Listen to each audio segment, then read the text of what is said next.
ඔන්න ඉතින් මගේ දරුවනේ ඔයාලා අහලා තියෙනවානේ ගමරාල බෝංචි වැලේ අහසට ගිහින් යෝධයාගේ මාලිගාවෙන් රත්තරන් බඩු අරන් ආපු කතාව.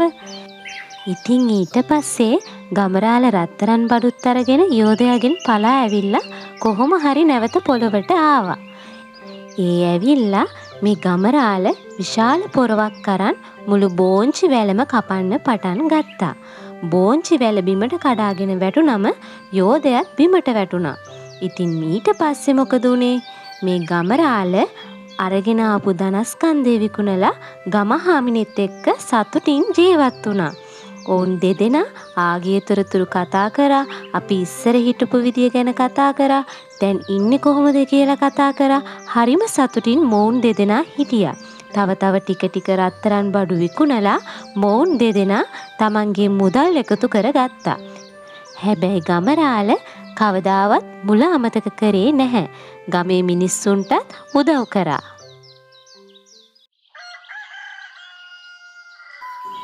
ඔන්න ඉතින් මෙතනින් පස්සේ උණු දේ ගැන ඔයාලා කවුරුත් දන්නේ නෑනේ. අද කතාව එතන ඉඳන්. ඔන්න ගමරාලගේ ගමට අලුත් දවසක් උදා වුණා. ඒත් ඉතින් ගමරාල හිටියේ හිතේ ලොකු කනස්සල්ලකින්. ගමරාලගේ හිතට ලොකු බරක් තිබුණා. ඉතින් ගමරාල ගමහාමිනේට මේ ගැන කියන්න පටන් ගත්තා. හාමිනේ, මගේ මේ හැම ධනස්කන්ධයක්ම අර යෝධයා හින්දා නොවෑ හාමිනේ. මේ යෝධයාට මොකද උනේ හාමිනේ? මගේ හිතට මේක ලොකු බරක් හාමිනේ. ඒක අහන් හිටපු ගමහාමිනේ ගමරාලට මෙහෙම කිව්වා. ඒකනම් හැබෑව අපේ ගමරාල. අපි මේ යෝධයා ගැන පොඩ්ඩක් හොයලා බැලුවා නම් හොඳයි. හෙට උදේම ගිහිල්ලා කැලෑව පැත්තේ පොඩ්ඩක් විපරම් කළා නම්. කදිම අදහස.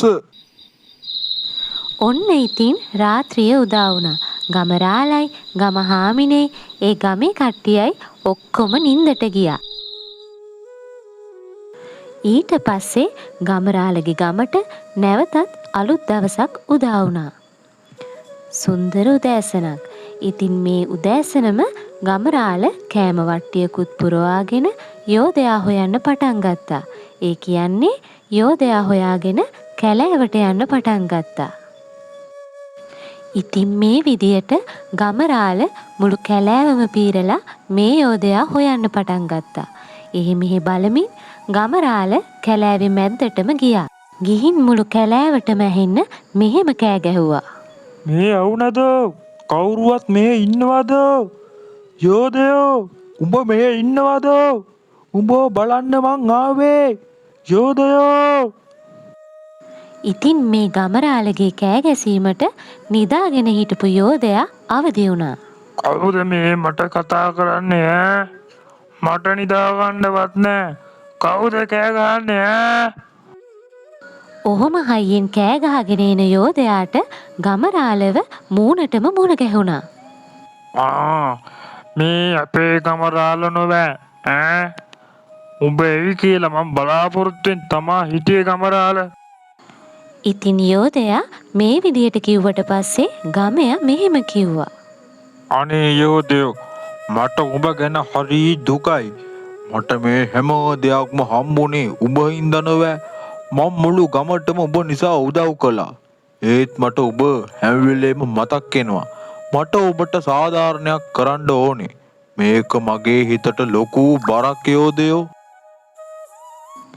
ඉතින් මේක අහපු යෝධයාට ගොඩක් සතුටුයි. මේ යෝධයා ගමරාල ගෙනාපු කෑම එක ගමරාලත් එක්කම බෙදාගෙන කන්න පටන් ගත්තා. දෙන්නම ගොඩක් සතුටින්. ඉතින් මේ දෙදෙනා කෑම එහෙම කෑවට පස්සේ හිතේ සතුටින් ගමරාල දුන් පොරොන්දුව පිට නැවතත් යෝධයා සමග ගමරාල තමන්ගේ නිවසට යන්න පිටත් වුණා. කොයිතරම් සතුටින් පිටත් වුණාද කිව්වනම් දෙන්නම තරගෙට දුවන්න පටන් ගත්තා. දෙන්න දැන් ගජ යාළුවෝ. ඔන්න මේ විදියට දෙන්නම ගමරාලගේ නිවසට ආවා. ඔන්න ඉතින් ගමරාල තමන්ගේ ගේ ඇතුළට ගිහින් මෙහෙම කල්පනා කරා. මගේ හිතේ තිබ්බ ලොකු බලාපොරොත්තුවක් අද ඉෂ්ට වෙන්නයි යන්නේ. මට ගොඩාක් සතුටු දවසක්. මේ යෝධයා වෙනුවෙන් මම මේ දේ කරන්නම ඕනේ. මේක මගේ යුතුයකමක්. ඉතින් මෙහෙම හිතාගත්ත ගමරාල අර මායා බෝංචි ඇටෙත් එක්කම ගේ ඇතුලෙන් එළියට දුවන්න පටන් ගත්තා. ගමරාල එළියට ගිය විගසම මේ මායා බෝංචි ඇටය අර යෝධයාට පෙන්නුවා. යෝධයාගේ ඇස් අදහ ගන්න බෑ. යෝධයාට හරිම පුදුමයි. යෝධයාගේ හිතට දැනුණා මම අනිවාර්යයෙන්ම දැන් නම් ගෙදර යනවා කියලා. යෝධයාට තමන්ගේ ගෙදර මැවිලා පෙවුණා. ඔන්න ඉතින් ඊට පස්සේ දෙපාරක් හිතන්නේ නැතුව ගමරාල මේ මායා බෝංචි ඇටය පොළව දෙසට විසික් කළා. ඒත් එක්කම ඒ බෝංචි ඇටින් විශාල ආලෝකයක් ආවා. මේ වෙන දේ ගැන නම් යෝධයාට හරිම පුදුමයි. මුළු පොළවම දෙවනක් කරමින් විශාල බෝංචි වැල ආස උඩට එන්න පටන් ගත්තා. වලාකුළු හිල් වෙන තරමට මේක උසයි. දැන් ඉතින් යෝධයා තමන්ගේ මාලිගාවට යන එක නොඅනුමානයි. ඉතින් මගේ දරුවනේ මේ යෝධයා ගමරාලවත් බදාගෙන සතුටු කඳුළු හෙලන්න පටන් ගත්තා. ගමරාලටත් හරිම දුකයි. යෝධයාටත් ගොඩක් දුකයි. තමන්ගේ යාළුවා අමතක කරමින් නැවතත් යෝධයා බෝංචි වැල දිගේ මාලිගාවට යන්න පටන් ගත්තා. ගමරාලයි ගමහාමිනේ මේ දෙස සතුටින් බලාගෙන හිටියා. ඔන්න දරුවනේ ටික කාලයක් ගියාට පස්සේ මේ යෝධයා තමන්ගේ මාලිගාවට ගිහින් මේ ගමරාලට කෘතගුණ සලකන්න අමතක කළේ නෑ. මේ යෝධයා ගමරාලගේ ගමට මැණික් සහ රත්තරන් වැස්සක් වස්සවන්න පටන් ගත්තා. මේක දැකලා ගමරාලටයි ගමහාමිනේටයි ගොඩක් සතුටුයි. ඉතින් මගේ දරුවනේ මේ වැටුණු මැණික් සහ රත්තරන් තමයි අද වෙනතුරුත් මේ පොළොවේ හැංගිලා තියෙන්නේ. ඔන්න ඔහොමයි අපේ රට මැණික් පුරවරයක් උනේ.